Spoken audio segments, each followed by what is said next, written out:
Assalamualaikum warahmatullahi wabarakatuh. Anggota kelompok Ardiansa, Alivia Salsabila, Vicky Darwansa, Muhammad Yusuf Saputra, Nurdiani, Selvi, Salianti Dwi Putri. Di sini kami akan membahas tentang perkembangan ekonomi masa demokrasi terpimpin.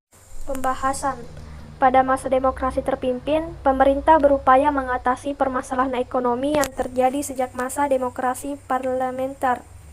Presiden Soekarno mempraktikkan sistem ekonomi terpimpin dengan terjun langsung mengatur perekonomian.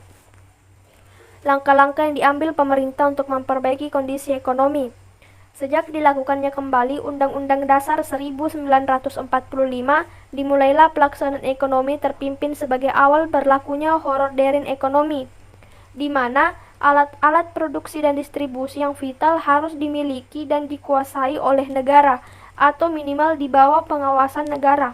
Dengan demikian, peranan pemerintah dalam kebijakan dan kehidupan ekonomi nasional makin menonjol. Pengaturan ekonomi berjalan dengan sistem komando. Sikap dan kemandirian ekonomi berdikari menjadi dasar bagi kebijakan ekonomi. Masalah pemilikan aset nasional oleh negara dan fungsi-fungsi politiknya ditempatkan sebagai masalah strategi nasional. Pembentukan Dewan Perancangan Nasional atau Depernas. Dewan Perancang Nasional Depernas dibentuk berdasarkan Undang-Undang Nomor 80 Tahun 1985 dan Peraturan Pemerintah Nomor 2 Tahun 1958. Tugas Dewan ini adalah menyiapkan rancangan undang-undang pembangunan nasional yang berencana serta menilai pelaksanaan pembangunan tersebut.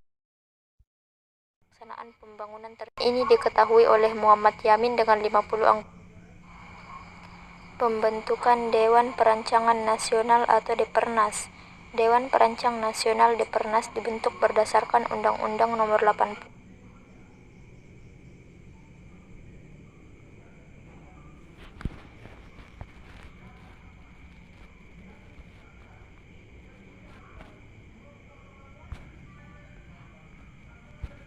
Pembentukan Dewan Perancangan Nasional atau Depernas. Dewan Perancang Nasional Depernas dibentuk berdasarkan Undang-Undang Dewan Perancangan Nasional. Pembentukan Dewan Perancangan Nasional atau Depernas. Dewan Perancang Nasional Depernas dibentuk berdasarkan Undang-Undang Nomor 80 Tahun 1985 dan Peraturan Pemerintah Nomor 2 Tahun 1958. Tugas Dewan ini adalah menyiapkan rancangan undang-undang pembangunan nasional yang berencana serta menilai pelaksanaan pembangunan tersebut. Dewan ini diketahui oleh Muhammad Yamin dengan 50 anggota. Pelantikannya secara resmi dilakukan oleh Presiden Soekarno pada 15 Agustus 1959. Pada 26 Juli 1960, Depernas berhasil menyusun sebuah rancangan Undang-Undang Pembangunan Nasional sementara berencana untuk tahun 1961 sampai 1969. Rancangan undang-undang tersebut disetujui oleh MPRS dan ditetapkan dalam TAP MPRS Nomor 2 Tahun 1960. Pada 1963, Depernas diganti menjadi Badan Perancang Pembangunan Nasional Bappenas. Ketuanya dijabat secara langsung oleh Presiden Soekarno. Tugas badan ini menyusun rencana pembangunan jangka panjang dan jangka pendek secara nasional dan daerah, mengawasi dan menilai pelaksanaan pembangunan, dan menyiapkan serta menilai hasil kerja mandataris untuk MPRS. Valuasi mata uang rupiah. Perkembangan ekonomi masa demokrasi terpimpin. Pada tanggal 24 Agustus 1959, pemerintah mengevaluasi menurunkan nilai mata uang Rp1000 dan Rp500 menjadi Rp100 dan Rp50. Pemerintah juga melakukan pembekuan terhadap semua simpanan di bank-bank yang melebihi jumlah Rp25.000. Tujuan kebijakan devaluasi dan pembekuan simpanan ini adalah untuk mengurangi banyaknya uang yang beredar demi kepentingan perbaikan keuangan dan perekonomian negara. Setelah keamanan nasional berhasil dipulihkan, kasus DI, TII Jawa Barat, dan pembebasan Irian Barat, pemerintah mulai memikirkan penderitaan rakyatnya dengan melakukan rehabilitasi ekonomi. Konsep rehabilitasi ekonomi disusun oleh tim yang dipimpin oleh Menteri Pertama Insinyur Juanda dan hasilnya dikenal dengan sebutan konsep Juanda. Namun konsep ini mati sebelum lahir karena mendapat kritik yang tajam dari PKI.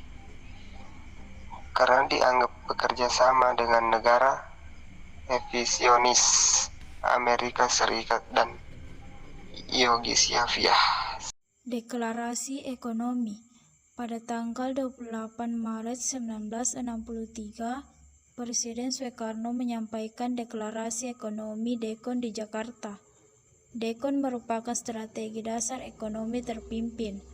Tujuan utama DEKON adalah untuk menciptakan ekonomi nasional yang bersifat demokratis dan bebas imperialisme untuk mencapai kemajuan ekonomi.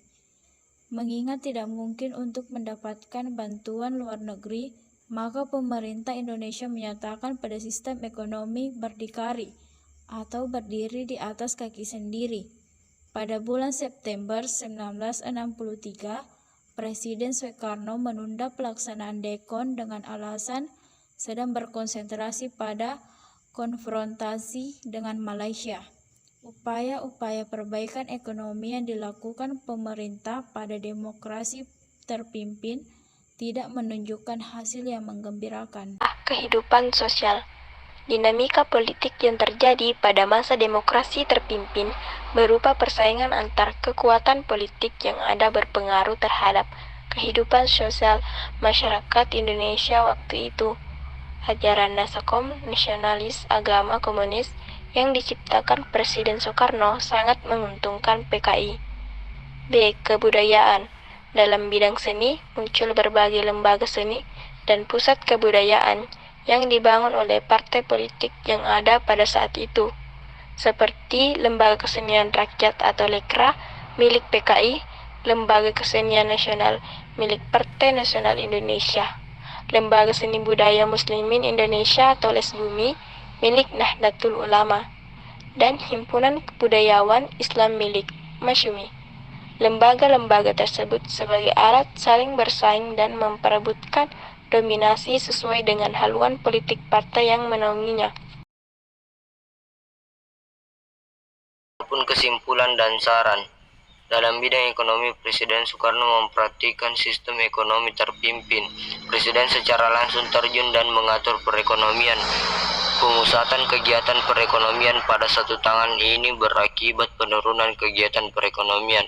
Dalam penyusunan materi ini, saya sadar terdapat banyak kekurangan dan kesalahan. Oleh karena itu, saya mengharapkan saran dan kritikan yang membangun dari teman-teman semua. Terima kasih. Assalamualaikum warahmatullahi wabarakatuh.